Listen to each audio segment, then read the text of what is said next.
Brian, appreciate you coming on. This has been 2 years in the making, as I like to say, because I actually interned under you. I guess it was over 2 years back now, with the marketing internship, and like I always just recall fondly of like all the different things we used to talk about, and because it was virtual, it was over Microsoft Teams. We would just talk about what you were doing with your production company, just like fun movie stuff. So yeah, this has been it's been 2 years in the making. So I'm glad you're here, and we have some interesting stuff to talk about today. So Yeah, thanks for having me. Excited to be on here. awesome. So I just wanted to know. So like as we know now, you have KT. That's like your production company now. But I wanted to know, like, where did you start initially with like this whole craft as a whole? Like what age? Like what did you start on? What cameras? If you were tampering around with stuff, just walk me through like the early stages of your creative journey. Um, well, kind of as a kid, I always liked creating content, like in any form, not just like making a video. I'd mess around like GarageBand or, try to make stuff on like iMovie or like crappy YouTube videos like my cousin or something. Just because I just like the idea of it and just wanted to know like what it's like to do it. Those aren't very good. I don't recommend. They're not out anymore, but certainly don't watch them if you find them. I've just been someone who's always liked like creative, like art type things, but kind of didn't know the means of like doing it besides just doing it yourself and just kind of figuring out from there. Uh, and then kind of like I was just kind of in college, trying to figure out what it is I wanted to do. I originally went to school for accounting and like a year and a half into it, I was like, wow, I don't want to do this. And then I got into marketing from there. Still business, creative. I could graduate on time with that like major change. Um, and in my junior year, like before I went abroad to Australia, a longtime friend of mine who is truly my longest friend because we've known each other since we were both like born. I'm like a week and a half older than him, and we've known each other since he was born, I guess. We were hanging out like the summer before I left, and he was a film studies major at Boston University, and was just like, I have an idea for a script. I don't really think I could write it myself, and I feel like you could help me out with it and pitch me the idea. And while we were in the car, I was like giving other ideas for it, and then from there we were just kind of like, all right, let's work on this. So while I was in Australia, we would kind of like split up scenes and write them. And kind of as we were doing that, we were like, like we should have a name for ourselves. It's like the Coen brothers, and we're like the same age, and both of our mom's name's Karen. Like, what if we just went by Karen twins? And like, sure, that sounds fitting. But now we just go by KT because it's short and sweet. Yeah. Um, and that was just kind of like, yeah, it was just, originally it's a writing partnership. That script stinks. It will never see the light of day. But it started something. And we were Could like, you could you what? take away anything from that script though that like you learned in that process of that initial like just back and forth? Like what did Uh, you learn the most when writing? I certainly learned how to write a script. I'd never written one. I had no idea what the format was like. So I know how to like structure a script. Do I really know how to write a good one? Not really. I'm not really much of a writer. Um, but I learned a lot. And honestly, if anything, we both learned from that like we make a good partnership when Yeah. it comes to film, and we should further pursue that and a stronger avenue. So then, like probably like a year later, my partner Dylan had a script that I think he either just wrote it or he had to write it for an assignment. Um, and he was like, "This like it's like 90 pages. It's so easy, and no special effects, no anything crazy like that. We could definitely just like film this if we wanted to." So then we were just like, sure, why not? And then one of his friends, who is still a frequent collaborator of ours to this day, Simon, helped us produce it and like co-direct it and whatnot. And or not to co-direct, just co-produce it. And we just kind of rallied a bunch of people from BU, and then a few other people like just who are local, like talent wise, and just out of, just a couple grand out of our pocket, just put together this feature film, and it's called Dilettantes. Mm-hmm. And we were like, I was like, oh, we did it.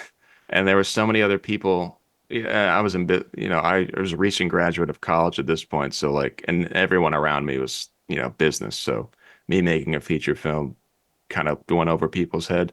But for him, being in film school or being around all these film school people, we were the only people in his class really who had a feature film under our belt, Mm-hmm. just self-made DIY, figured it out, figured it out as we went along. We were like, how do you make a movie?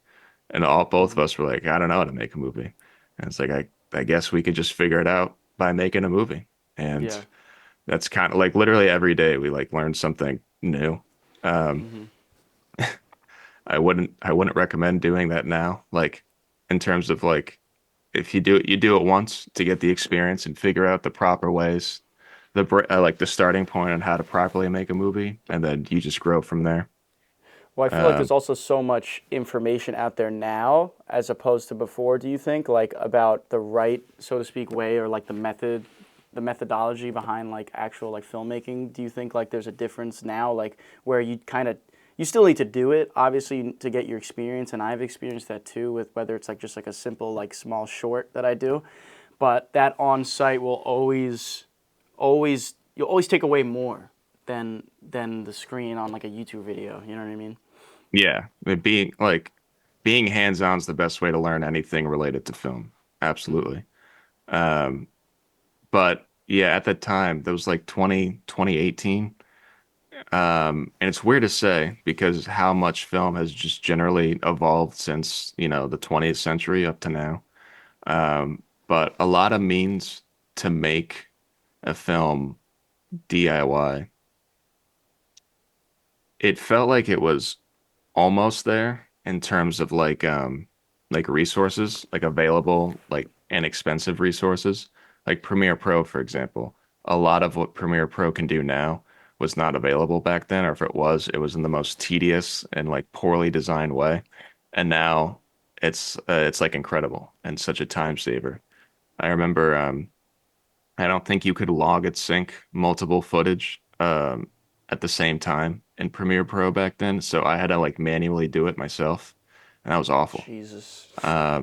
Now I can do it. I can do a full day's worth of footage in like an hour, hour and a half. Um, So you're editing on Premiere only for all these projects. yeah. Gotcha. Why do you Mhm. choose Premiere over others? It was the easiest to learn, and I also already had Adobe, like in general, like an Adobe Cloud suite. Yeah. Um, so. Yeah, it was just kind of this. I mean, like, I could have done like Final Cut 'cause I had a Mac, or iMovie if I really hated the love of film. Um, but yeah, Premiere was there. Dylan and Simon both knew how to use it. So basically, like while we were editing, I didn't know how to use it at all. I just watched videos like on YouTube or like it, Dylan like via FaceTime or something would kind of like run me through some things, and I just kind of figured it out mostly on my own. Mm-hmm. And we all, because we all knew how to use it, it would just be the simplest way to just kind of get this project done. Is if we all three of us were editing certain scenes split up, if it's all in one project or all in one software, it's not going to be a hassle to convert it all into one long movie. Yep. Um, So I wanted to know, like, because you founded Karen Twins Now Pictures, what was that moment like that like day or moment in time, like, okay, now we have a production company, cool. Like what was that like, and like was it just kind of like was it non-climactic? Like how was it when you started it, and how'd you feel? let's see. Well, I think the moment that we decided we should make this legitimate was when it was about a year. a year after we close to a year after we filmed Dilettantes, and we were still kind of like finishing off like the edit. But I put together a trailer for it, and I just uploaded it to our Vimeo. And the night or the morning after I did that, we got an email from this Australian sales agent saying that he saw the trailer, is interested in the film, would like to see a cut if it's ready. So we like sent him a cut. He liked it. He wanted to represent us and like get us a distribution deal. And, we made this film, like I said, for the experience, just to say that we know how to make a film or like just to help us learn. So it maybe was going to go out to the public, like on our YouTube channel. Probably like we didn't even think about sending it to festivals. We just wanted to have it made and like call it a day. Um, so the fact that we even had like distribution on the table is crazy. So naturally, like, yeah, well, let's just see what happens. Who cares? And like now, you can rent it on like Amazon Prime, That's where or I you can watched it. watch it on, uh, Hmm. or you could just watch it on Tubi. Um, so yeah, our film's out there and it's available, and that made us think. We're like, wow, if we can make a film like that with like with no money and get someone's attention, uh, to just get us like a distribution deal, even if it's small and it's not gonna get us a lot of money or anything like that. Uh, I mean, who knows what we could do with even more resources? Like we clearly know we very quickly learned like we know how to do it and we know that we can keep doing it. So I think about a year or two after that, we decided it was finally time to make this more legit as we were kind of starting to dive into some bigger projects. So then we just formed like an LLC.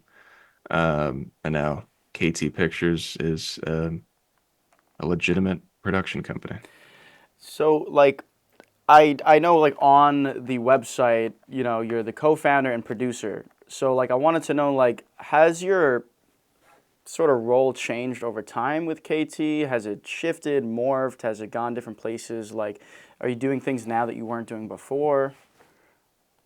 Uh, I've always been like a producer, but I mean that role has elevated just tremendously for every project. And it depends on the scope of the project too. Usually it's just like I'm managing the cast and crew that we have and making sure people get paid on time type of thing. That's like the bare minimum of like a producer, the hiring and firing and planning. But just the greater your project gets, the more involved and more like executive in a way you have to be. So every project, my role expands. It just gets greater and greater because the project's bigger and bigger, and there's more involved. Like our last project, was a SAG project. We never done a SAG project before, and that was all me, like working with SAG and just getting us approved and all that. So that was like a new thing that I learned how to do, how to manage it, how to be on top of it. Um, So what do you like most about being a producer, do you think? Like why do you like it so much? uh, I like that. I like that it keeps me involved in film, but it also maintains sort of the business knowledge that I have. I'm certainly more of like a like a business sort of analytical mind than I am maybe like a creative one. Like the idea of like directing or like being a cinematographer, that doesn't that's not something I could see myself doing. But I know that I want to work in film, and I just like I told you earlier, like when I first started like making dinky films for YouTube or like messing around on like GarageBand or FL Studios. I just like how things get made, and if I can be sort of one of the heads behind getting something like a film made, then like that's awesome. That's like exactly what I want to do. I want to be there from the start and I want to watch it to the finish and just be involved in that process however I can. I resonate with that because whenever I see just like even like big budget films like the ones like Dune or the Batman, I'm always like, how is that made? And whenever I watch like behind the scenes stuff, it's always so interesting to see like what deliberate choices they actually made and what and how it affected the actual movie, the end product. For example, like we'll take like the Batman. They used a vintage lens, the Helios 442, which is like a pretty low. It's like you could pick one up for like $130 on eBay Hmm. used. So it's always like interesting to see why they use certain things in films, and I'm sure you feel the same way. Like the whole like making of something, the whole like the whole like concept of you can take something and make it into like a movie, and you could watch it at every single stage, and it's like you turn nothing into something, and now it's on now it's on the screen, and you were like, I was there for every part of this. I contributed to this project, and it's affecting other people's lives. It's inspiring other people. So Yeah, I like that a lot. absolutely. So I actually wanted to like deep dive now into like your individual projects. Now that we have like a kind of like a scope of KT as a whole, I wanted to go into play by ear because I feel like that's almost like the most prominent installment out right now. Do you believe so? Like that's kind of like the most like recent and like most like put together one, would you say, in terms of like Yeah. where you guys have started and now your products now? Yeah, so like it's basically I kind of like resonated with this web series as I watched it because it's like the struggles of a long distance relationship. You have one person in LA, you have another person in Amsterdam, and like the 9 hour difference, all the different intricacies behind like long distance relationships is actually interesting because I used to have a long distance relationship. So really cool stuff. Where was it? Like, what were the Well, locations? yeah, it definitely wasn't. It definitely wasn't LA and Amsterdam. It was PA and Long Island, so not that bad. It was like 3 hours, but Yeah, I but still like leaving Long Island in general can be annoying. So exactly. Yeah, like the it's a the taxing traffic commute. jam. Exactly. Um, I wanted to know like what was like when did you first hear about play by ear and like walk me through like the early stages and what that kind of looks like from a production standpoint. Yeah. So that kind of started. That idea started, I think, in 2020, maybe 2019. Like a little before the pandemic really hit. Yeah, Dylan just kind of had the idea of making something um, just about a long distance relationship because at that point he was living in Amsterdam and I think he was just kind of like alone while out there. Like he had like his family who lives out there, but at that point he didn't really have. He was still getting used to living out there, like in another country. Um, so I think he was just thinking about the distance and also thinking about, his parents back in the 90s. They had a long distance relationship from between Boston and Amsterdam. And like they would see each other like every 2 weeks, which is crazy to think about. Like Mm-hmm. taking all Yeah. those flights and all that jet lag just to see each other for like maybe a weekend. And no internet or not really internet. Like they couldn't call each other. They had to see each other basically to talk to each other realistically. Um, so we just kind of thought about that. I was like, well, what would that be like now? Would it be easier or would it be harder? Um, so then he kind of pitched the idea to me and then to two of our collaborators, Simon, who was also on Dilettantes, Yeah. Simon Keenan's Kincaid, and then his partner, Emily Zisco, she's just a phenomenal writer. Um, and he was like, we should write something, like we should work on this. We should put something together, like maybe like a series or something. Um, and it kind of like ebbed and flowed. Like for a few months, we were like coming up with things, like working on stuff, and then we kind of like gave up. We were like, whatever. Um, and then we kind of went back to it, and then like Emily and Simon really put together this like really great arc. And we all sort of like it was mostly them like writing the episodes. Like Dylan and I chipped in a little bit. Um, but then we kind of realized, oh, we got something. Like we have six great episodes that we can like definitely like do and like put together. And so that took about a year maybe. And we were like, well, it makes sense to do it in Amsterdam because that's where Dylan is, and that's it would be interesting to film out there. And then Simon and Emily are out in LA. So we'll just do it there as well. And that's where it's going to be based at, of both those spots. So we had the scripts and we knew that we needed the money to do Mhm. such an endeavor. So we did a crowdfunding campaign in like 2021. And that was super successful. We raised, I think, 105% of our goal. So like the goal was like 25K. We ended up with like I think 27.5K. So I wanted to ask you, Uh, what is the process behind like the whole like crowdfunding thing? Like what is the do you have to like submit like a proposal pitch and like how is that process? Because I've honestly I don't know like anything about how that works. uh, Crowdfunding is, I mean, you pick the platform you want. Honestly, if you're a filmmaker, I would highly recommend Seed and Spark. That's what we use for this. It's a um, very helpful site. So not only, does it help you can put together obviously a crowdfunding campaign. All you have to do is just make an account for all these places and just start putting one together.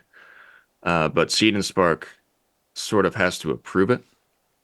They review, so that's what's great about them. They review it, they give you feedback, you go through it, you make the change, you make their suggested changes how you see fit, acknowledge that you saw them and made the changes, and usually they'll give you the green light after that. Sometimes if they still have other questions or something, they'll reach back out.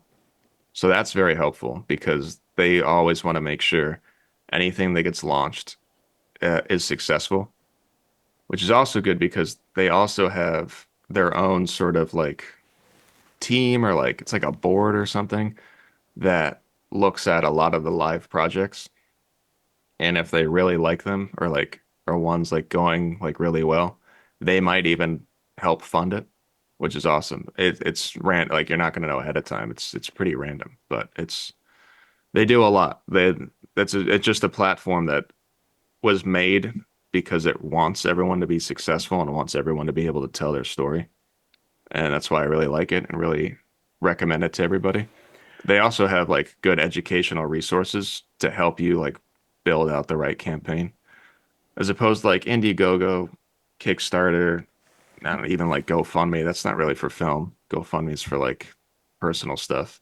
Uh, they're just kind of you build it, you submit it, and then you're good. Like you can launch it whenever you want. You don't need anybody's approval, which is fine if you're especially if you're in a rush. But um, higher fees, not as much resources. But yes, So are these people looking like that are obviously where the funds are coming from, are they looking to get like a return on it? Like how does like the individual people like actually that are putting the money out for like how does that work? Are they like looking for a certain like percentage yield on like the return?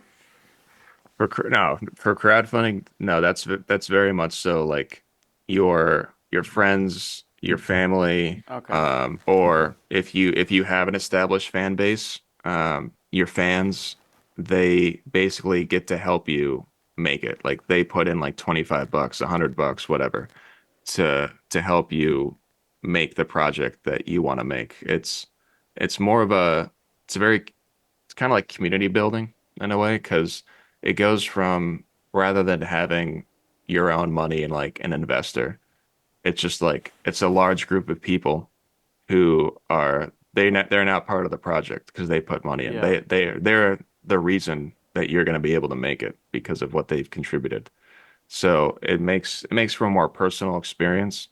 Maybe not everybody sees it that way, but that's certainly the intention. And to kind of help people uh maybe get a little something out of it, or at least to make it a little more fun than just like I gave you 25 bucks. Yeah. You also put together some nice like incentives, whether that's something as simple as shouting somebody out on social media for contributing, putting their name in the credits as a thank you, or putting together some sort of like fun like engaging sort of gift. Like one thing that we did that people really liked was making magazine covers for the people who donated like 50 bucks. We would like design. we would put their like face on like a magazine and like make it very personal about them because one of the main characters works was working at a magazine and play it by Yeah, ear. And so we would pretend that these people were on the cover of the magazine that he worked for. And people that's really got a cool. kick out of it. So doing stuff like that, you know, it can help. If people really like it, they might share it and like you know, spread the word like, "Oh, look what I got for donating to this campaign. If you want this, you should too. It's fun." Yeah, like it increases even like more awareness. Those like little things that Exactly. you do. That's cool. So like for like so you recommend like definitely crowdfunding is a way to go if you need to get like funding for a film. It creates the community, all that stuff. Did you did you monetize at all for like with Play It by Ear? Because I know all the episodes are on YouTube, but like, did hmm you get any returns from it? We really hope that we could, but no, we don't have the viewership or I think or the subscriber count. There's two things you have to hit on YouTube to get monetized, but also the first episode is has a mature rating because it really just gut punches you Yeah, with some yeah, it things. does. It does. Um, and I don't think that can technically get monetized Gotcha. anyway. Um, Yeah. but yeah, we were hoping for it, but yeah, and at the end of the day, it's like we just want people to see it, Mm-hmm. and putting it on YouTube's rather than waiting around for like some company to pick it up. I mean, it's a web series. Like Yeah. the best home for it is your own like page. So So I it's more wanted of a to. portfolio piece. We have ideas for like a season two and a season three that we're kind of slowly chipping away at. But we'll get there. We'll get to that when like the time comes for it. But for now, we're working on other stuff. Mm-hmm. I wanted to know what was the I guess reasoning behind choosing like a web series format? Because I know it's like it's 6 episodes, right? And they're about like 10, 15 minutes each. What was the reasoning behind like laying it out, the story laying out like that, as in terms of like just a full movie instead? Yeah, we've had people ask about like why isn't it like 20-minute episodes? Like similar thing, or like yeah, why not a movie? Dylan actually did put together a feature cut just Oh, for fun, I guess. Psychopath, if you ask me.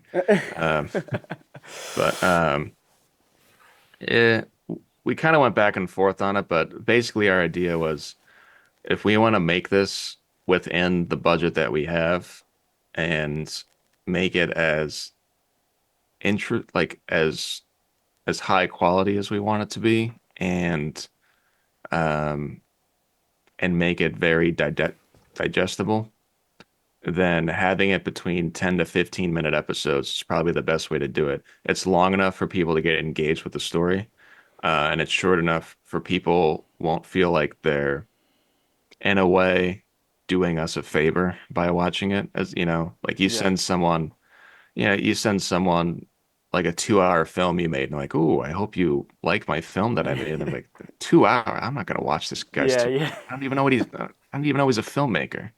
So this was like just a way, like there's just nuggets. And if you like the first one, maybe you'll watch the second one, and it just kind of would roll like that. So just basically being very mindful of people's time, but also like, you know, within our own like financial means to get it done properly the way we saw fit.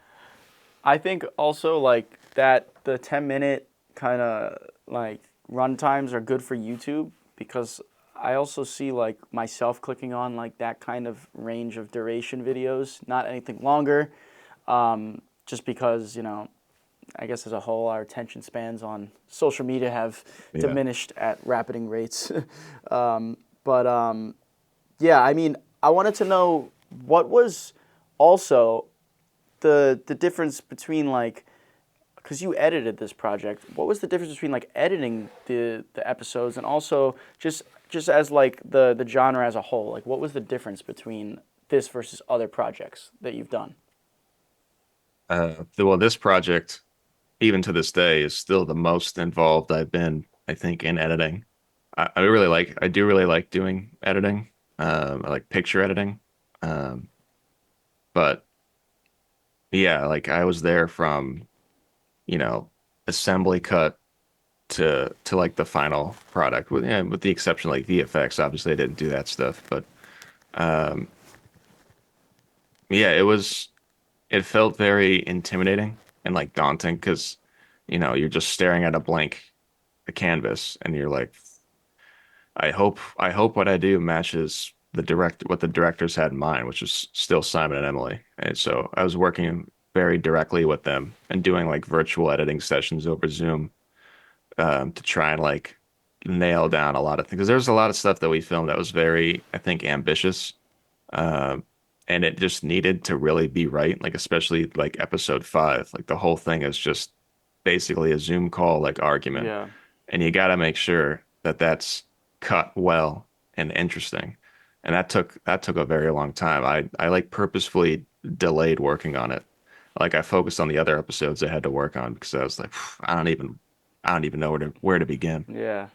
Um, so yeah, because each episode for the ones that I worked on anyway, were all were all very different. They had their own quirks. They had their own, in a way, they had their own like segment of the rom-com dram genre.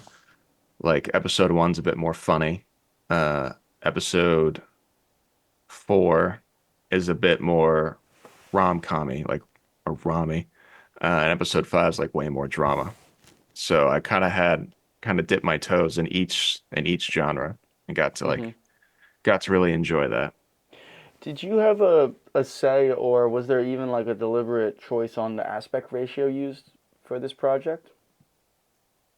Um, we all just kind of agreed 4K, just Hmm.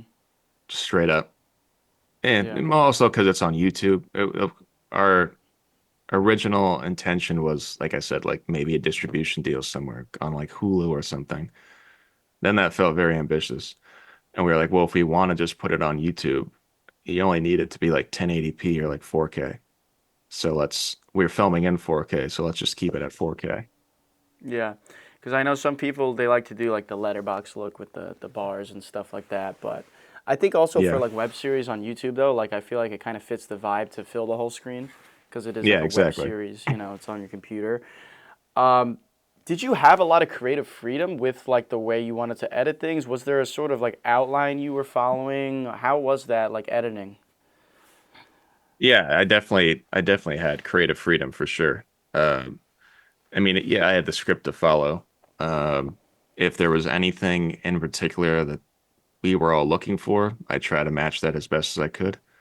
But I mean, when I'm in the editing room, it's just me until it's time to review. So I could go about it however I felt.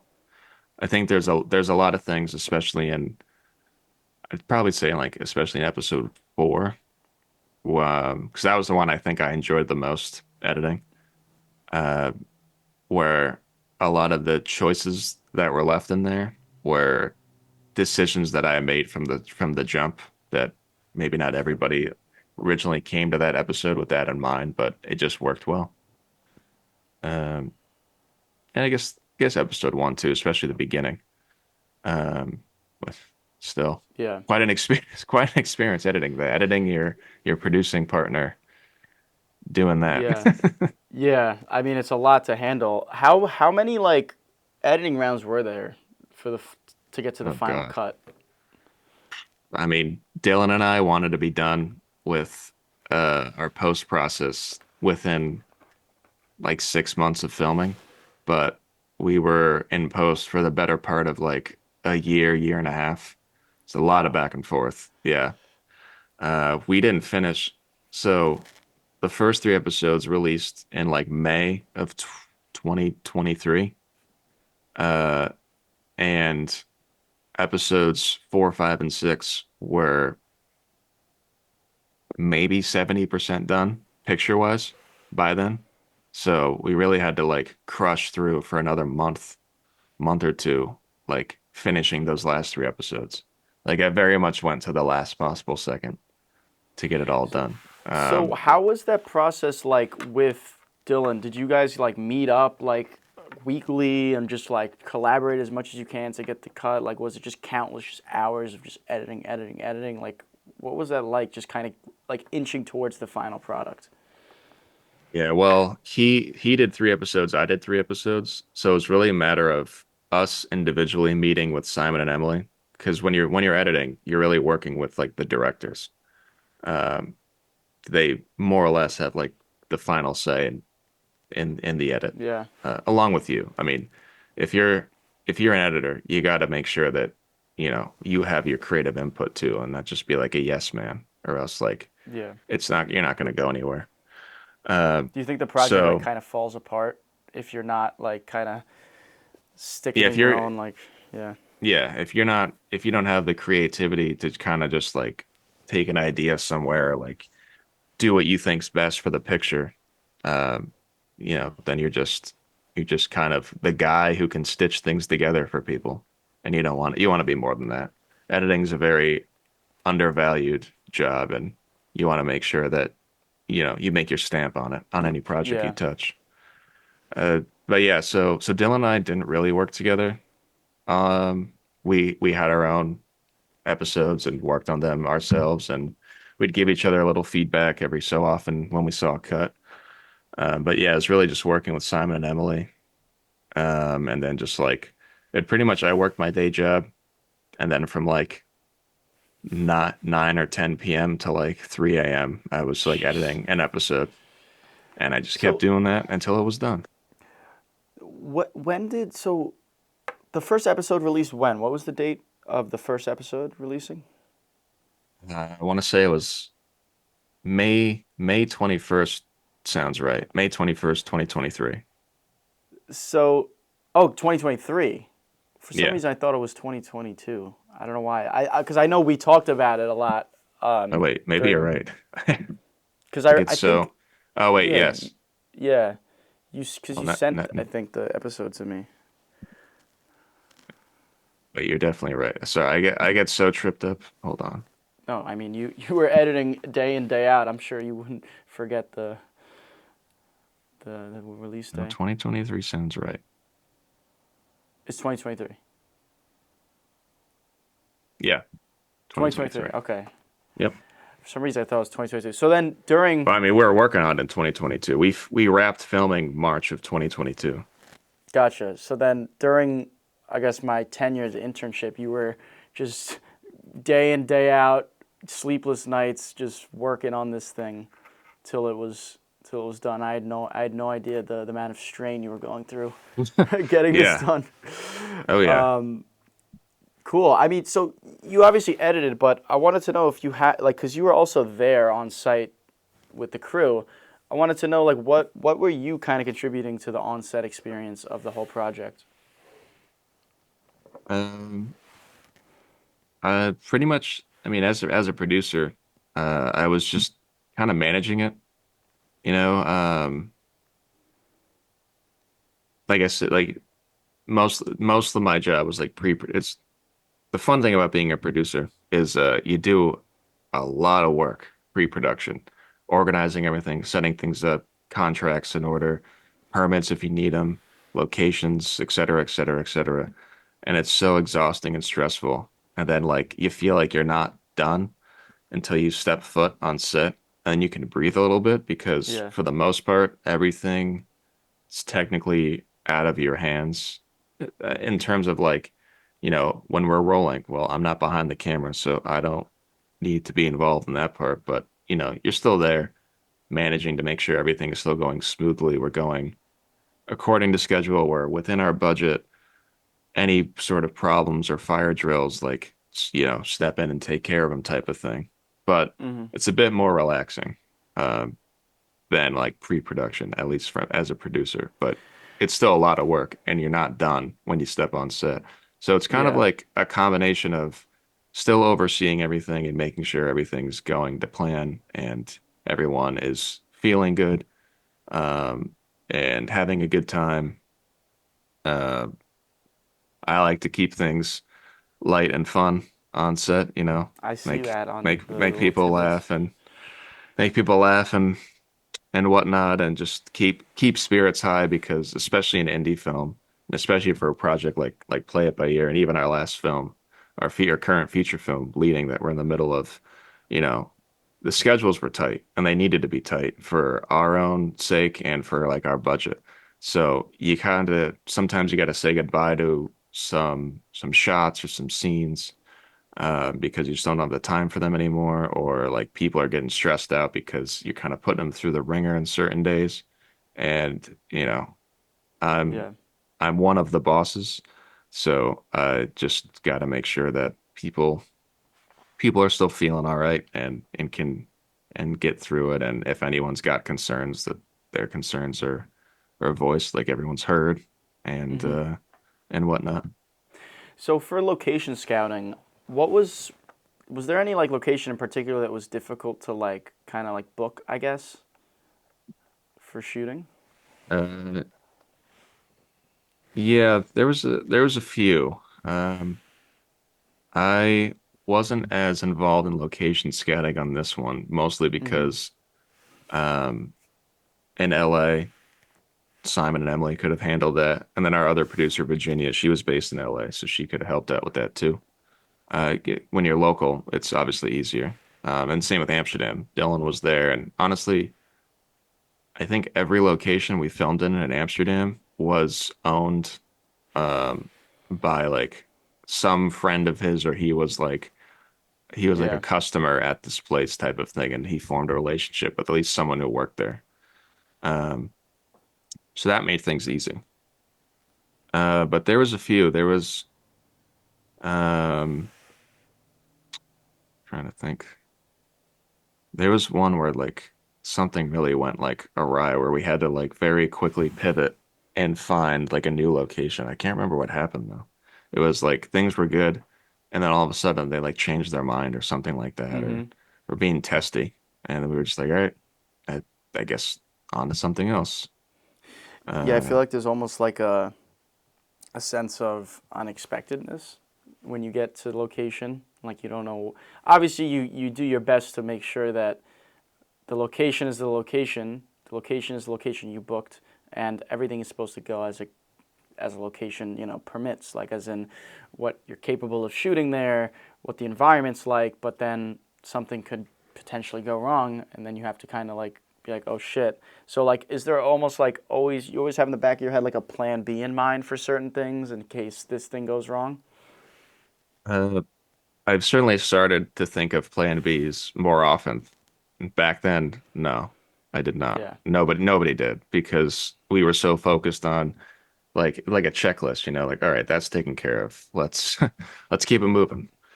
yeah, Um, but nowadays, especially if there's a location giving you trouble, so like for example, um, on our current feature leading, we were looking for a shop like for the character to go to, like a tailor shop or like a thrifty kind of like store.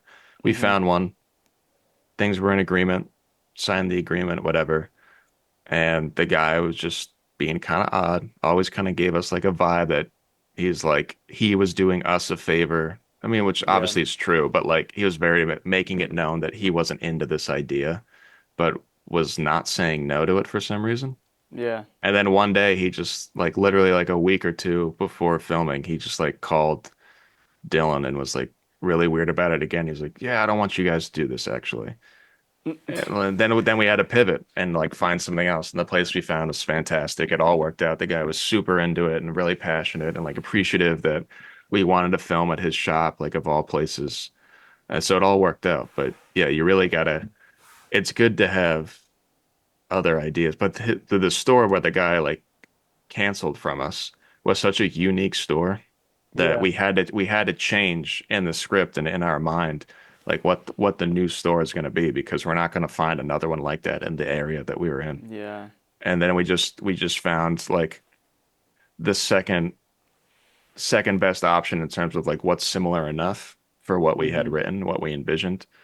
And then like I said, it all worked out. Really great day filming at that store, and the owner was like super nice and really enthusiastic about us being there, which is awesome. That's what you want There you go. because it's an inconvenience going to someone's business and like filming there. But if the owner's cool about it and they actually like the idea of their store being like featured in a movie, and everybody wins. Everybody has a good time, and that's always fun. Yeah, and also, do you think that like it also is like dependent on the times that you want to go that will affect how much it is and stuff? Because for example, I'm planning a little short film for a motor film awards festival, so it's like car oriented, and we need like a diner, like Mm, just like an old fashioned diner that's like, and I just want the row of like diner seats that kind of like span across right by the windows, so you could yeah, see like I'm thinking of like a shot where it's like the cars outside, and you have the talent just sitting there drinking coffee, but it's like a top down shot where you could see like the car through the window and also the town. So like I'm thinking like that's probably going to be a lot of money because like diners get busy on weekends and like I'm going to need to book out the whole like one big row of probably like that can fit, I don't know, like 40 different people. You know what I mean? yeah, So I guess it all depends on like what it is and what you want to get, right? for sure. I mean, the best case scenario would be making a deal with them to do it at night when they're closed, like after hours. But it sounds like for what you want to get done, it's be better during the day. Yeah. So, yeah, you kind of, yeah, I mean, it all depends on the owner, like the type of people who like run it, if they're into that idea, if their biggest concern is like this is gonna like eat up so much business that I have, like I don't like you're really gonna have to put in a lot of money in order for me Yeah. to even consider this. It also depends on the day. If you do it on like a Tuesday, Yeah, it's maybe they're less. not that busy. Like maybe they're more open to it. Exactly. Weekends are always tough. Even like booking something like a party or like a wedding venue or something like that, booking out a place on a weekend, like they jack up the price because like Mm-hmm. um you're that's their obviously their busiest time. They don't want to be Yeah. inconvenienced for your entertainment. Exactly. It's like, oh, what is this like? What is this stupid film? I just want my money. Exactly, yeah.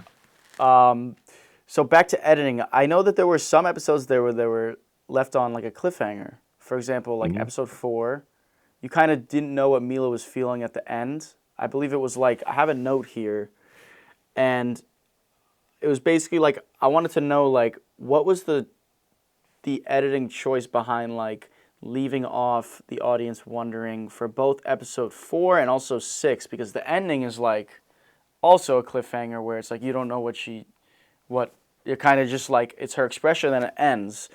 Was that like what did you want the audience to take away from those two different cliffhangers? So for episode 4, she obviously gets like the bomb drop text from Lucas about him not coming home, Yeah. and we just see her try to process that. Uh, and basically, we just wanted to make sure that people people watch this episode, they get through the episode, and it gets them like really at the edge of their seat, like ready to see like, well, what's going to happen now? Especially because 5 is such a static episode. One like there are two locations, and it's just them back and forth talking and having this argument. So you kind of want to get people either fully engaged in what she's feeling right now, or at least like kind of like angry with her to want to like yell at Lucas for like sending that text. And that will drive them into this next episode, which is the fight. Mm-hmm. Um, because like I said, like that was such a difficult episode to like edit and just kind of figure out the pacing and the vibe that we wanted to have. And it can certainly I can see it feeling like a slog to get through in the sense of like it's just an argument and like it can be like very emotionally taxing to just kind of like deal with all these things flying around from both characters. So getting people kind of excited or like sort of like mentally ready to dive into that was our intention on that one. And for the last episode, it just kind of would feel weird to end it with them like together and them saying something like, "Oh, I missed you. Yeah, yeah. I love you." Where let's just like call it what it is and we're happy and we're back together. Or the opposite, be like, "What are you doing here? Get out. Like we're done." Like it would be just kind of cheap ending it either way, just like matter of factly. So we kind of wanted it to end on like kind of like have people piece together like and discuss more like what do they think? Is she relieved to see are they relieved to see each other? Did he make the right move by doing this? Or are they just gonna have this talk and like figure out what they are in each other's lives right now and if it can keep going? Hmm. I I like those like two endings because it made watching episode 5 just such an interesting experience, and there were also like certain like creative choices in episode 5 that I appreciated. For example, like on the call, like I don't know, Lucas's like frame seemed a lot more warm toned, and like Mila's was very cold tone. Like the way it was like colored and lit, it was a very high contrast, which like shows like the contrasting viewpoints that they have, and you know the contrast in their whole relationship. Hmm. But I don't even know if this was intentional, but I thought I'd throw it out there. There's like a shot of Mila. She like grabs her laptop to move, like to like a different spot, and the Yeah. desk is like really shaky. Like it's a pretty shaky desk. It just seemed like it was like a very unstable desk, and like I just thought to myself that it was like a shaky desk, and it's like also a shaky relationship. And I don't know if that was even intentional to begin with, but I saw that and I was like, that's like a cool little like nod because like the desk that she's even talking to him on is like shaky. It just shows how like unstable it is as a relationship too. That was definitely not the intention, but I'll that's a good way. Honestly, it's a pretty great way to interpret that. It's like that video of Jordan Peele reading people's fan theories and Get Out, and he was just like, you Yeah, know what? He's like, you know what? Sure, it yeah. is. All up to interpretation, I guess. Yeah. So I wanted to know just to close things off with play by ear. Did you like learn anything specifically from this project? And if you could do it again, would you do anything differently? Yeah, I absolutely learned a lot from this project. I think just the biggest thing was um, the importance of managing a budget, especially when you're filming in two different countries, and just staying on top of that and not expecting one to be easier than the other.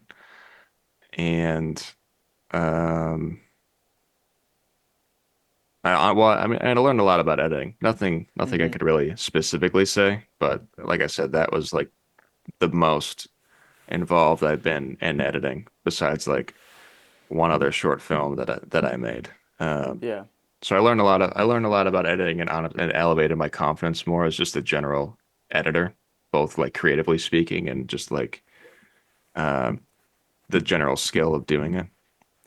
Gotcha. Um, Yeah, I feel like there's always something to take away when you're editing a project at this scale. You know, it's like you can't really put your finger on it, but it's like just going through the whole experience has kind of brought you out to like a new light in how you handle like workflow and all that stuff. yeah, Um, exactly. so I wanted to get into the next one, and honestly, the one that kind of like wowed me the most was Play Me, like the Mm. horror short. Yeah, yeah. And I loved the 4:3 ratio. I personally just love 4:3 stuff. I don't know if it's just like a thing I have, but I absolutely love the way it looks. And I saw you were assistant editor on it, but I also Yep. saw that there was like different. You were collaborating with different creators. So what was like whose like concept was it, and where? How did it kind of like blossom into like a collaborative scope? Yeah, that was so Play Me was by Caleb Phillips. He is a phenomenal horror writer and director. He's most known for his short Other Side of the Box. He won the Midnight Shorts like competition at South by Southwest for that in like 2019.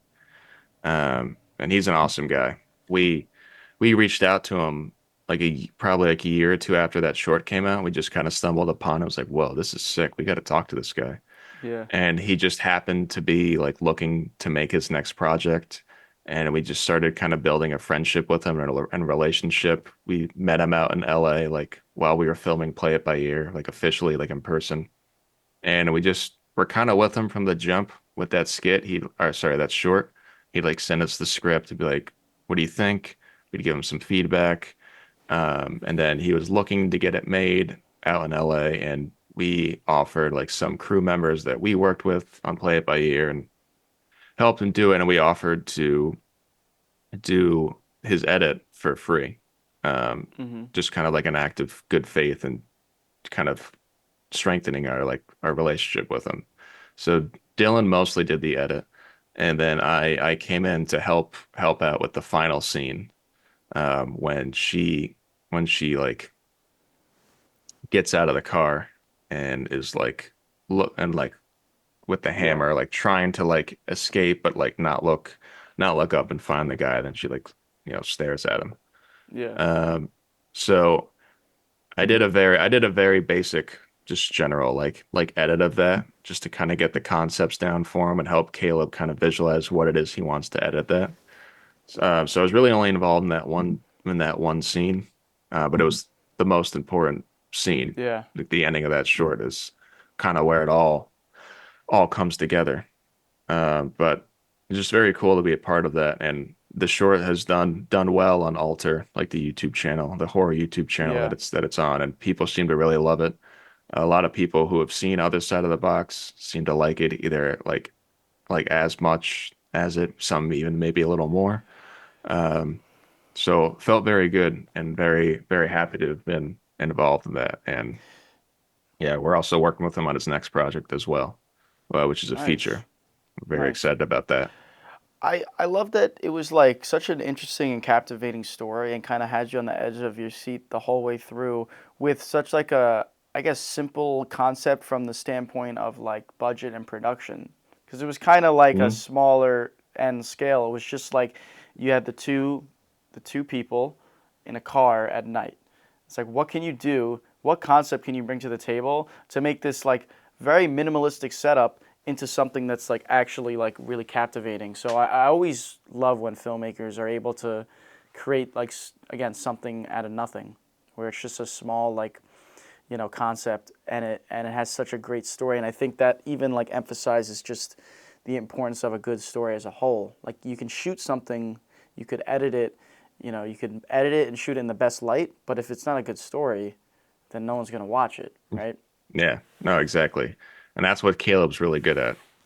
Because his horror is not it's not jump scares. It's just kind of like that bone chilling like eeriness of you just waiting to see what's going to happen. Other Side of the Box is the same way. That all takes place in one house. And there's a looming mystery the entire time, and you're trying to figure out with the character like what's going on. Just Mm-hmm. like you're doing the same with Liz, the main character in Play Me. You're with her, trying to figure out what's going on. Like, does she have a problem, or is she like trapped in this like situation that she like needs to finally like get out of? Yeah. He's just very good at that. And this feature that he's working on, that script. I've read every draft of that script, and that was one of those like few times where from probably like I'll say page two, not page one, but from page two to the end, like I was hooked. I was like dialed in. Mm-hmm.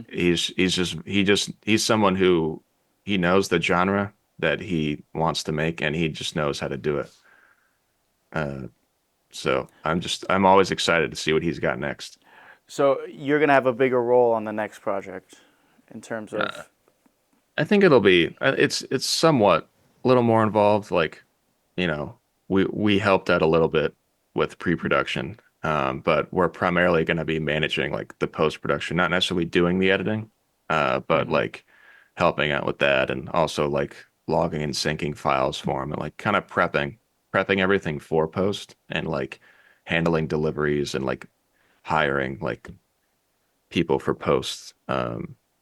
Just Yeah, like overseeing the process, post producing, I guess is the appropriate term.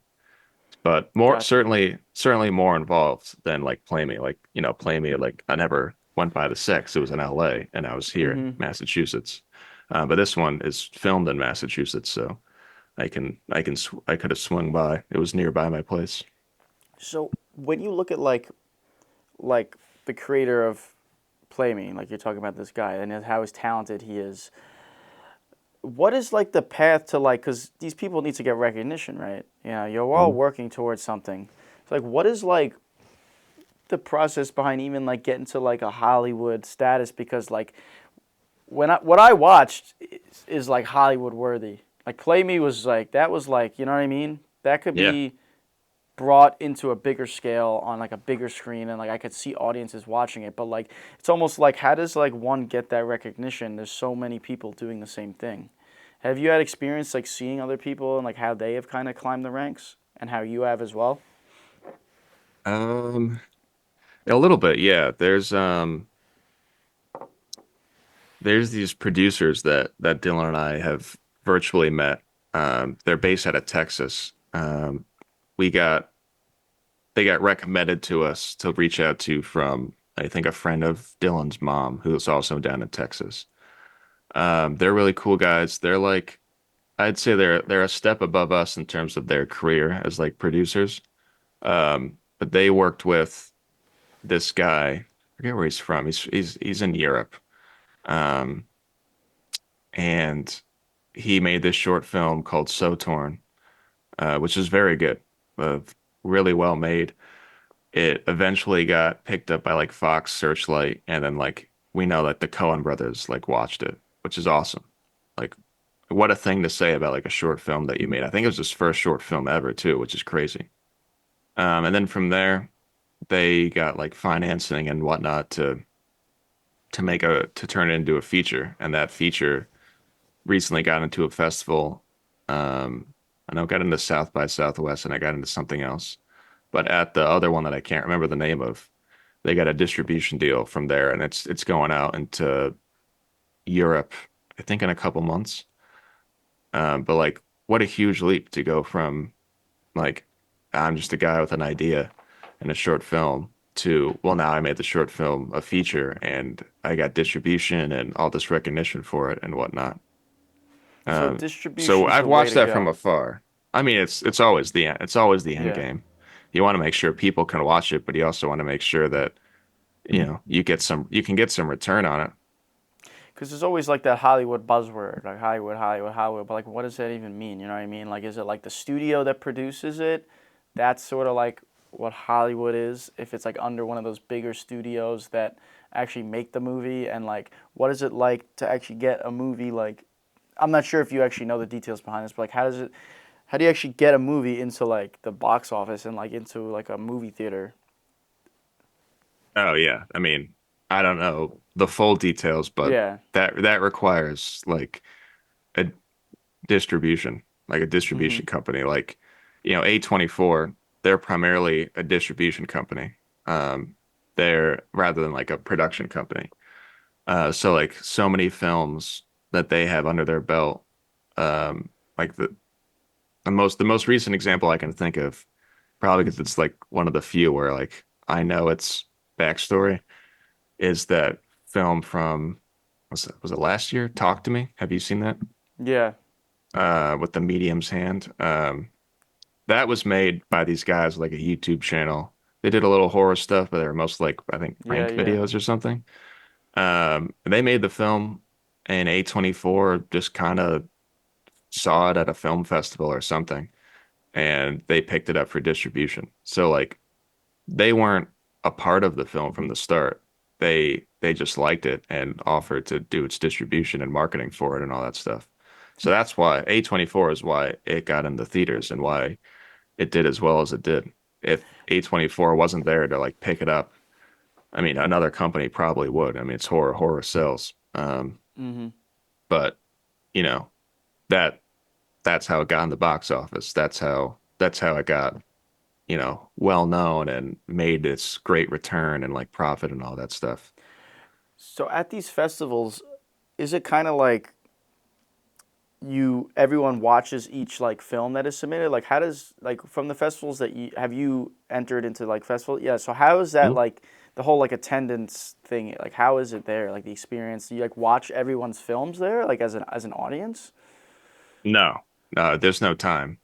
Um, Yeah, that's what I would depends on the think. festival you're at too, but The creators or the heads of the festival, they put together like a crazy schedule that has, um, like short films, they're usually in blocks. Like they take what they think are like five of the best short films that complement each other from their genre, their tone, or whatever, and they group those into like one. So you go to like a 1:30 showing to watch five short films, but there could be another block going on in like next door, like in another screening room or something like that. Yeah. It's all staggered out, and it's basically a pick and choose of like as an attendee what you think is going to work, what you think you're going to like the best or most interested to see. And usually the filmmakers are there at their own screening. So, because there's usually a Q&A following, and you can meet them if you want, um, which is nice.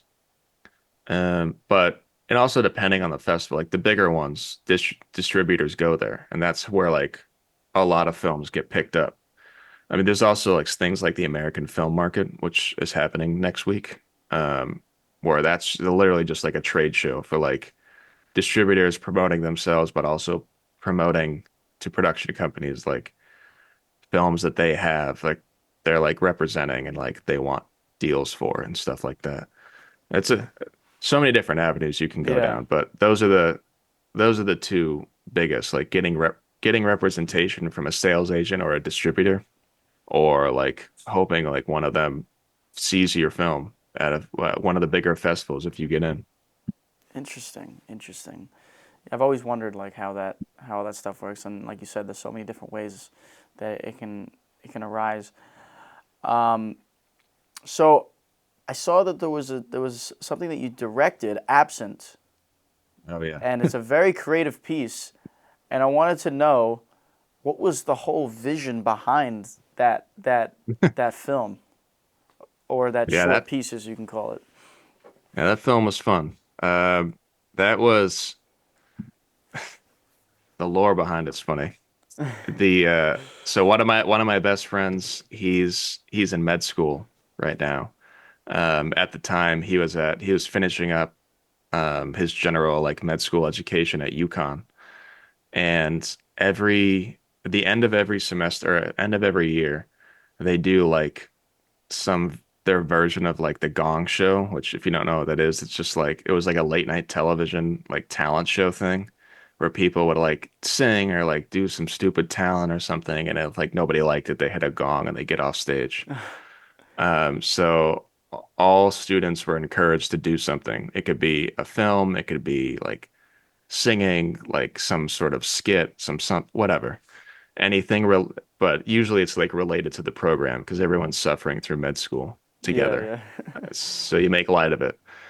And my friend had this idea for like a couple years, but he knew if he did it too soon, no one would watch it because if you're a freshman or like a not freshman, a first or second year, yeah, guaranteed to get booed immediately just because you're so new to the program. That's just what they do to mess with you. yeah, Um, so he thought he'd wait till like his last year to do it.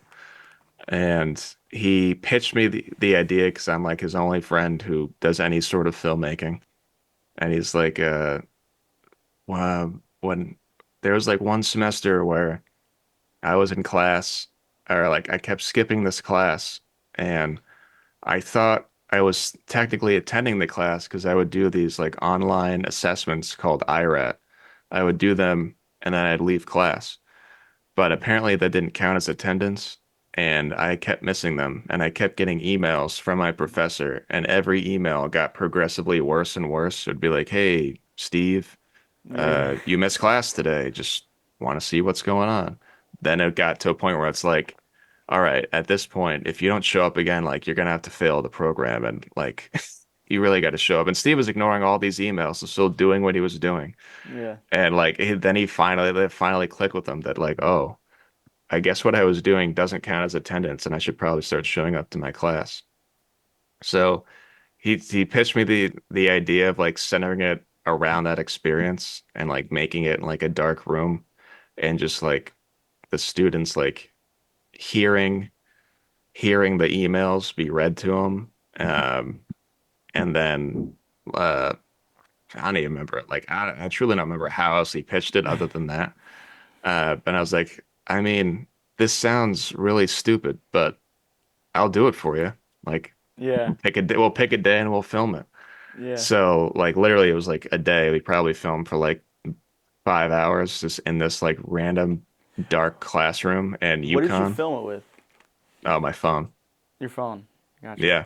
I was like, oh, I'll put cinematic mode on. We'll be good. Yeah, yeah. Like, it's so dark in there anyway. Like the only thing you could see is the exit sign. So like I didn't even get a clear picture. It was blurry the entire time. And it worked. It for what No, we were yeah, trying to do. it Like it did. worked great. So so we filmed it and I was like, I don't really know how this is gonna turn out, but you know, I'll play around with it and I'll send you what I got when I finish. And when I first started putting it together, I was like, all right, I can take this to the next level. Like I'm just gonna get Yeah, like yeah. really weird with it. So I just kept finding like sound packs online for like horror stuff and like random sound effects and whatnot. Also, I had my friend meet with his professor and record him reading all the emails. So like I was throwing those in, layering them on top of each other, like putting in all these different like horror It's sounds and very sound songs and design stuff. heavy. Yeah, I had to, or else you're just Yeah. watching like a blurry screen Yeah. with nothing. And so I just kept taking it to the next level. Like every time I sat down, I was like, what else can I do? And I just kept kind of doing that and like throwing it in. And then I sent it to him and he like called me. It's like, you took my heaping pile of shit and you turned it into gold. Thank Yeah, you. yeah. And then he sent it to like some of his friends and they absolutely loved it because like they all had experience with this professor too. He's like insanely strict on attendance and has like always been known to be this stickler. And he was nervous that it would like put him in a bad light and Yeah. like put him on the spot. Um, but then it played. Oh, also like the song at the end, that was me. I Yeah, recorded I that song. saw. It was my parody of Mr. Rager by Kid Cudi. I I actually saw. wrote that. I was in a work meeting and it just kind of like hit me. So I was like writing the lyrics down in the middle of the meeting, and once the meeting like ended, I like turned off my work laptop and recorded it. I was like, Uh, I was listening to him, I'm like, that's Brian. Like, I know that's Brian. um, so oh yeah, so that the event comes and he plays it, and the people who were running the event absolutely loved it. Yeah. Before they watched it beforehand, but everybody in attendance was so like drunk, I get at the Yeah, point yeah. that like it came on. It's 2.5 minutes, and they couldn't stand the first 30 seconds and were booing because they didn't get what was going on because they were so like wasted, I guess. Yeah. So they stopped it, and then the guy running it was like, "No, we need to finish this. This was literally the best thing that was submitted this year."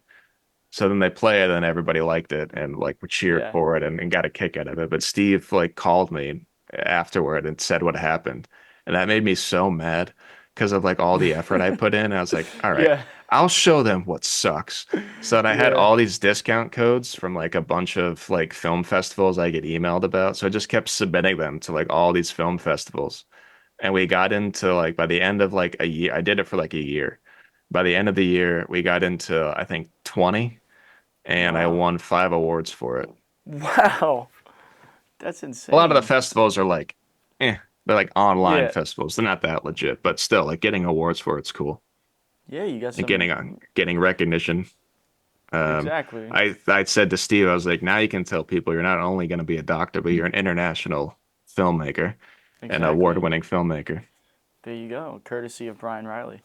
Yeah. Um, I actually have two. I resonated with like the whole idea of how like a friend came to you and like you made something for him and like an experience for him because every year, so like I have different friend groups, but like I have like friends from different friend groups that are also in different friend groups, like from school and like elementary school and stuff. So like I had I had a buddy of mine hit me up. He hits me up every like around Christmas time. So like not around Christmas time, but like now. So like leading up to Christmas, because they do like Secret Santa, and Mhm. he got the same guy as last year. And for last year, he made me make like a movie poster of like all their friends on it, like Nice. like a That's cool. parody. Yeah.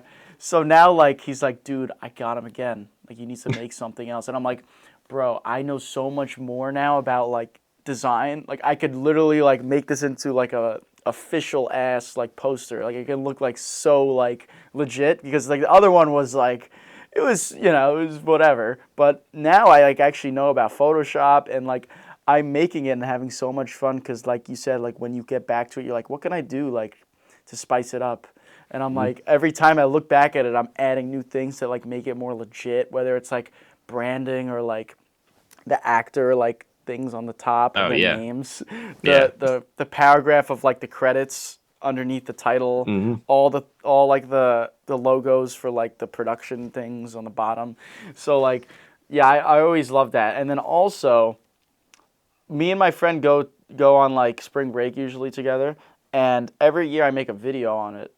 But the video is not just spring break. Spring break is like maybe like because I bring my camera down there, so we go to like Florida. But Hmm. the actual portion of filming in Florida is like 20% of the whole video.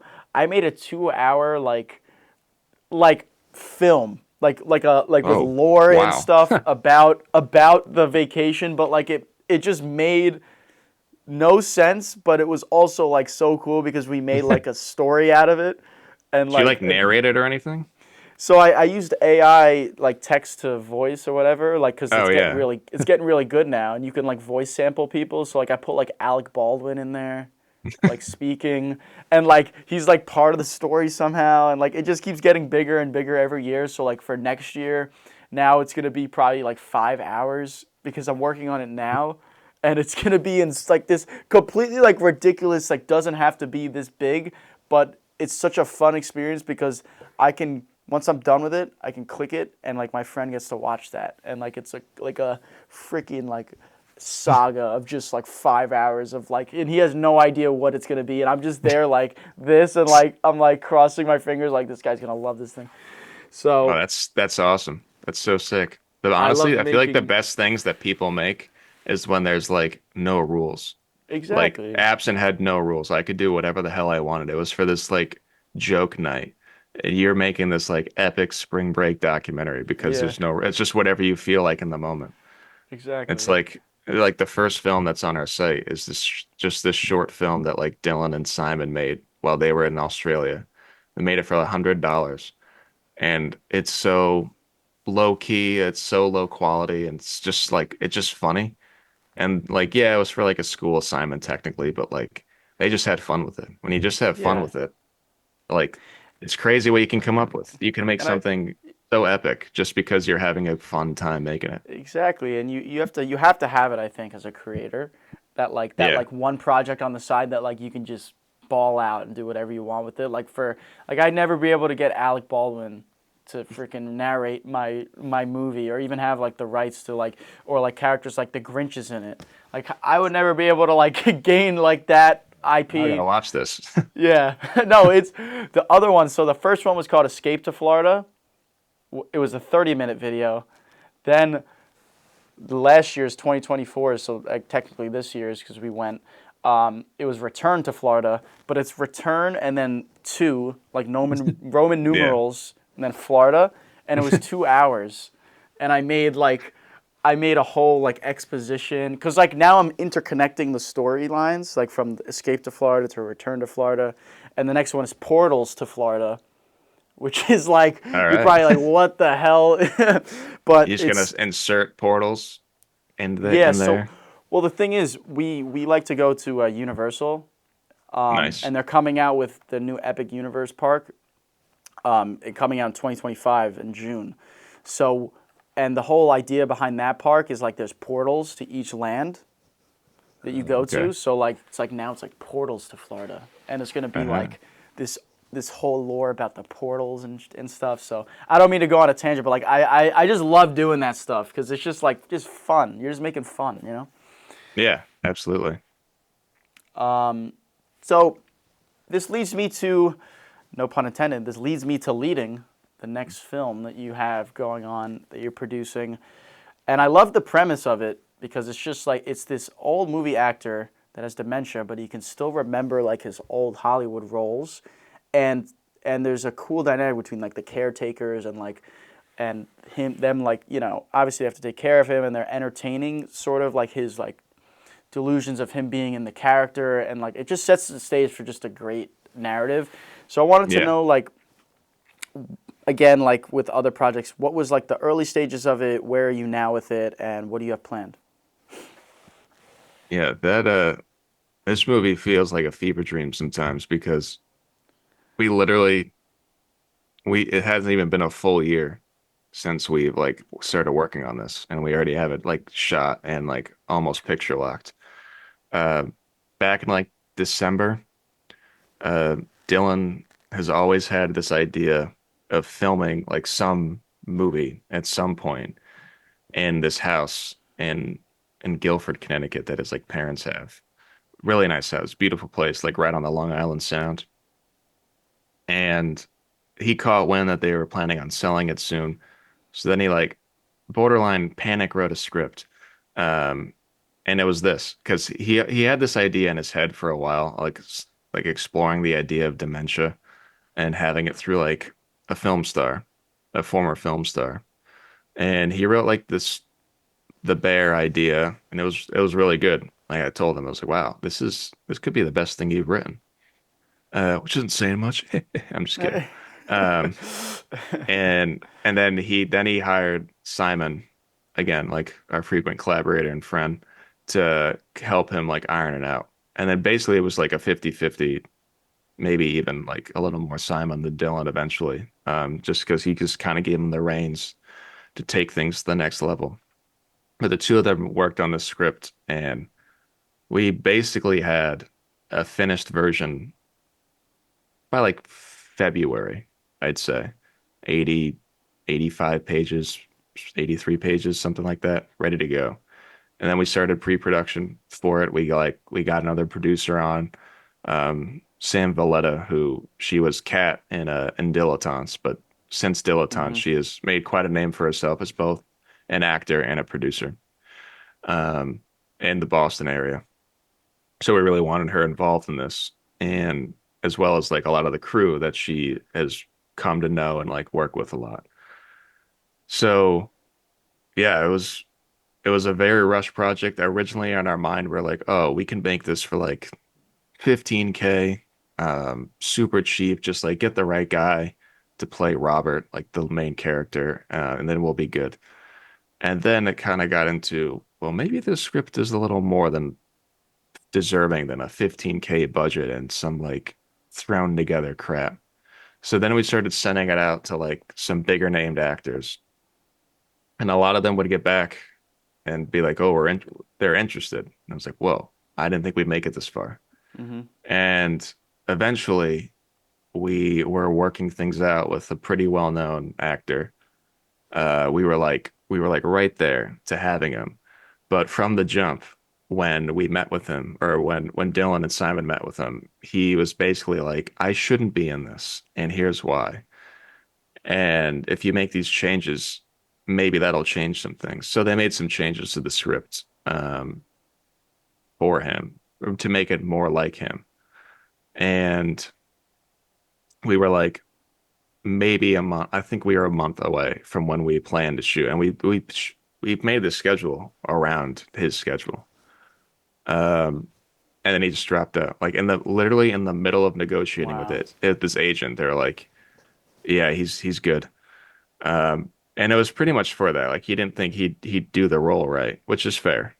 I would have preferred we didn't have to make it this far in the negotiations for him to like Yeah. officially say that. But that was a very panic moment because that was like what we had going. That was like our North Star. It was like following that we had this like this pretty well-known like character actor. But we always kind of had in our back pocket this guy Hugo Armstrong, who is an actor that we saw when we were at a film festival last year for Play It By Ear called Dancing with Films in LA. And it's at the Chinese Theater in Hollywood. And we went to a short film block, and this film called A Wedding Day was there. And it was like easily Dylan and my like favorite film of the bunch. It was so good, really funny, um, really great concept. And Hugo played this like old man, who was one of the main characters, and he crushed it. We were like in awe of him. And so we sent him the script. He absolutely loved the script. He like called Dylan after and like said how much he like loves it and like really would want to play this character if we wanted him to. So then we had him do an audition and like he sent 3 videos, I think, for 3 different scenes. After we watched like half of the first one, we're like, it's him. He's the guy. Yeah. Like no one else could do this role. He's easily the perfect fit. And so then we're like, all right, we got our lead again. We can continue. We didn't change the dates. Everything was set in stone because all our cast and crew and locations were already locked in at that point anyway. Yeah. Um, and yeah, we filmed it in June through like early July, all in Guilford.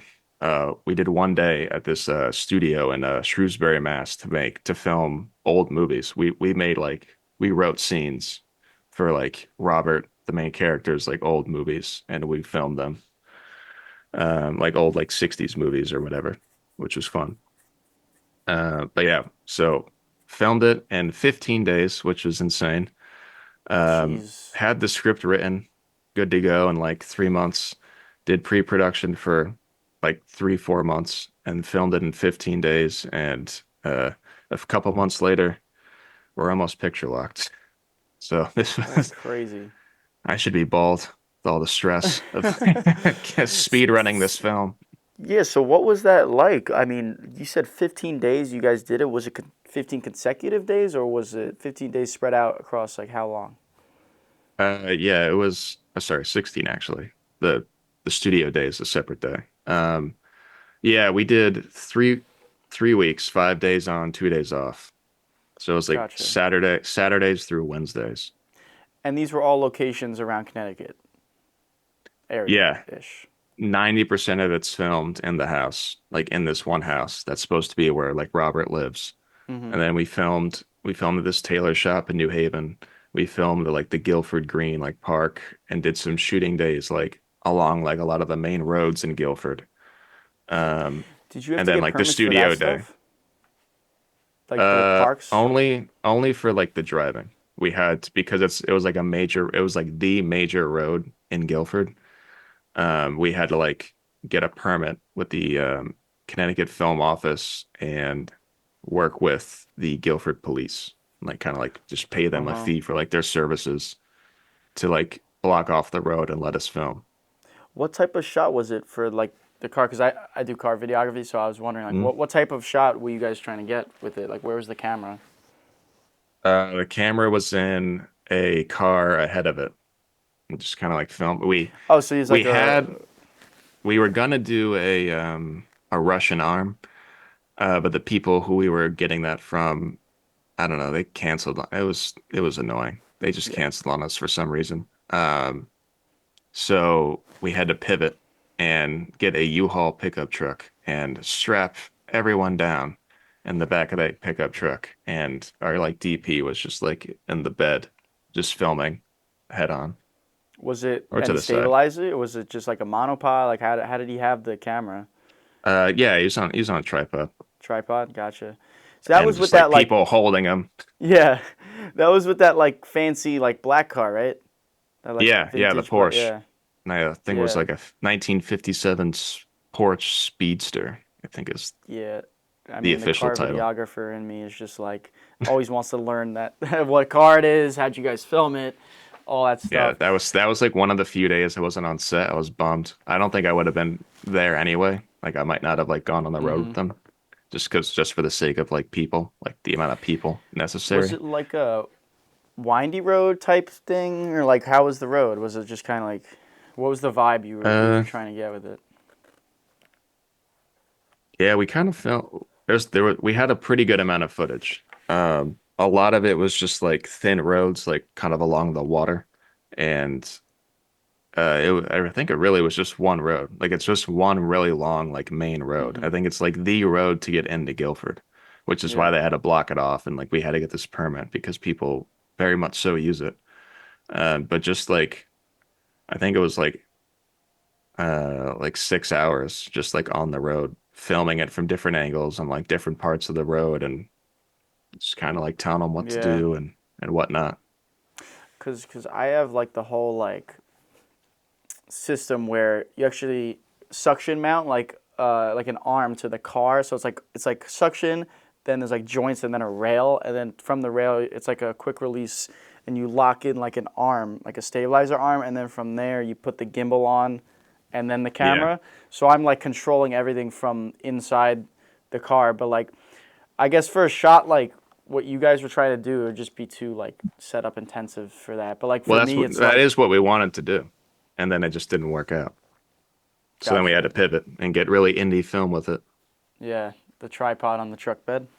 Yeah, I mean, hey, it's what it came out good, everyone's really like. good. Yeah, exactly. That's the product is the product, and if the product's good, it doesn't matter how you do it. Obviously, safely. Yeah. But so what is the actual stage now? Right now with post production with the film. Yeah, it's currently in Amsterdam being edited by Storm Post Production. They're like an Oscar-winning production house. They've done, I think their biggest titles that they've done were the movie Another Round from a couple years ago, and like they did like The Lobster. They're doing this other like huge documentary movie from like Steve McQueen, the guy who did 12 Years a Slave. But Dylan worked there. He worked there while he was in Amsterdam, so he like got really close with like a lot of the head editors and really wanted to work with them. And like they're incredible. I did an assembly edit just to get it in a decent place. We wanted to make sure because we didn't have a lot of time. We have not had a lot of time with anything for this film.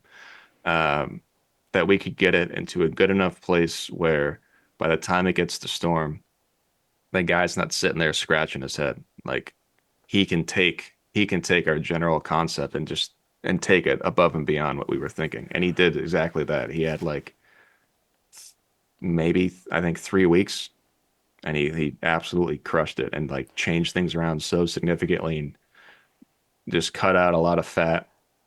It went from like an hour 48 to an hour 20.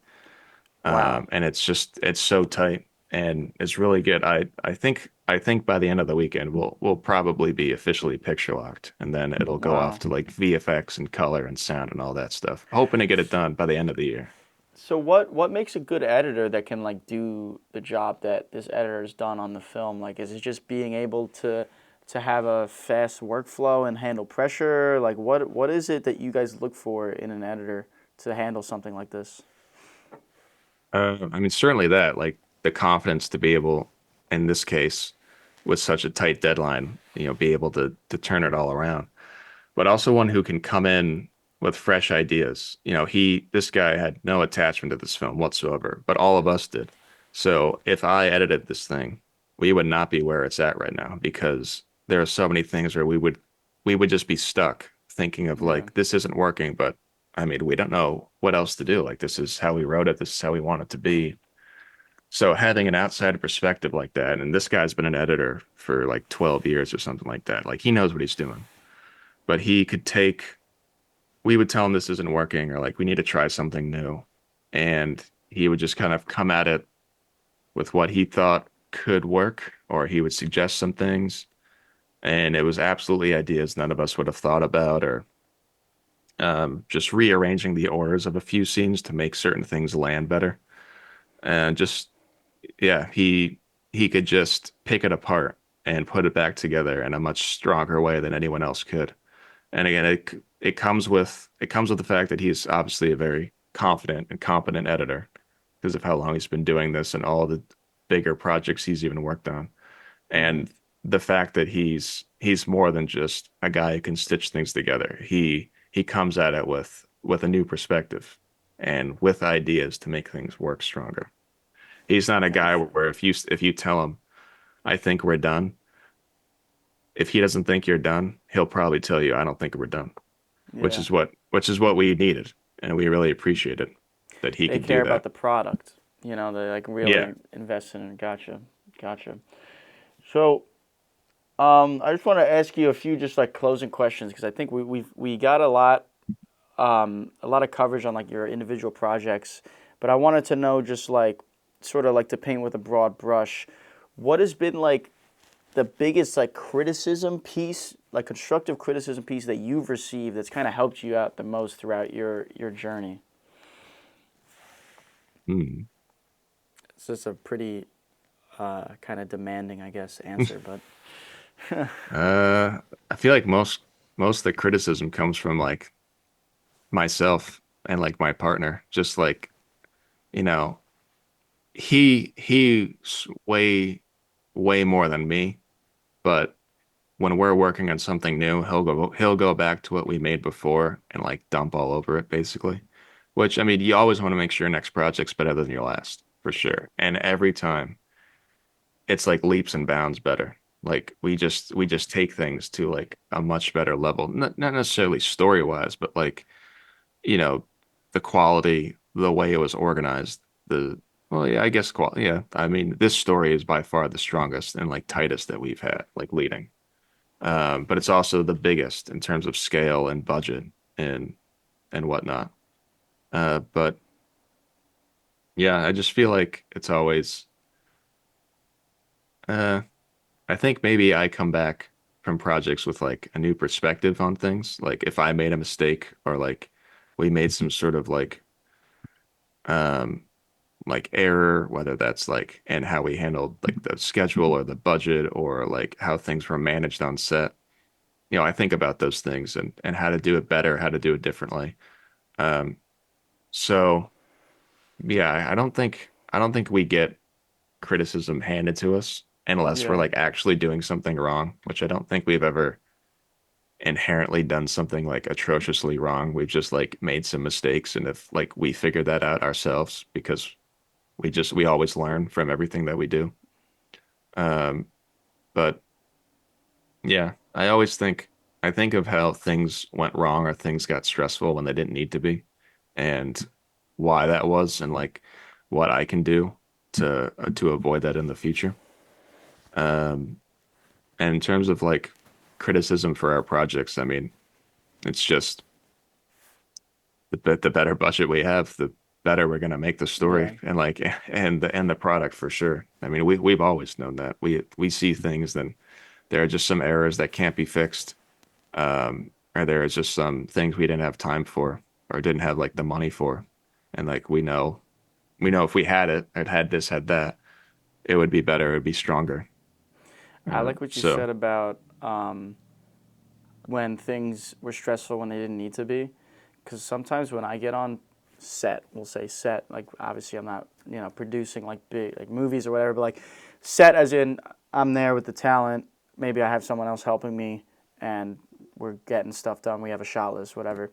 And I'm always like, I always feel like I have to rush it. I don't know. It's like this weird thing where like I worry about what I have to get done, but then like it shows up in the footage because you can see like how maybe this shot wasn't too thoughtfully placed or the scenery within the shot like something could have been moved, a light mm, could have been moved, the subject could have been maybe this way a little more. So it definitely shows up in the footage, I would say, but I definitely resonate with like I've been trying to be better at taking my time on set with stuff like but sometimes you can't obviously so like yeah, for this setup is key. yeah And for if you have this time to play it back, you know, play it back. And if you like what you see, then you can move on. And if I not, think then there's no harm in doing another take. that's my biggest thing, yeah, because we're going up to Bear Mountain this month to do like this car like sequence, this driving sequence, and it's going to be a tight schedule because we have to get the sunrise like the whole way through to noon, but the sun's only rising for so long, so we got to Yeah. get the shots. We got to get like because the whole vision for it is cars driving by like the cliffside with the sunrise gleaming in. It's like you got one shot, We're gonna do like roller shots, we're gonna do drone shots, but in Yeah. You in probably got to get there pretty early, huh? Because yeah, we like gotta the head the up. clocks go back. Yeah, well, yeah. So we have to leave at like 5, get there by 6:30, and then sunrise is at like 7:15 ish. So it's not too bad of a schedule. It's just like in terms of like just getting the what I want it to look like in one go. But I know it's gonna be definitely hard because I want to get like a drone shot over the bridge with the car going through it. It's just a lot of Yeah. like ideas going through your head, and then when you get there, it's like, Hmm. all right, what can I do right now, like logistically, like okay, I can't like all these shots in my head. It's like it'll never be exactly how you want it to be, like exactly. You know what I mean? Like you have obviously like visions in your head, but the shot will never like completely match what you're thinking about. You know what I mean? Yeah. A So little it's color like correction. yeah, well, We could do a little good. VFX to add some sunbeams, you know? Yeah, yeah. VFX sunlight with all the shadow. Imagine that. It'd be an Yeah. expensive thing to do with getting all the Well, sun in it. if you know a guy, they can get it done. I guess so. I guess you're definitely not wrong. So yeah, that's what I've been trying to work on. It's just like taking my time, understanding that the shot is the shot that I can get right now. Like I'm not stop thinking about the Hmm. next shot. Worry about this one. Do this one right. Yeah.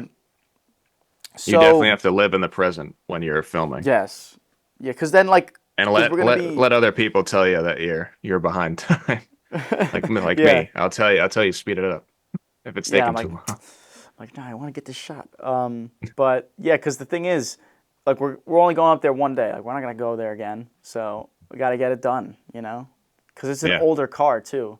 Like 50-mile trip is pretty hefty for it's a 1971 car. So What kind of car?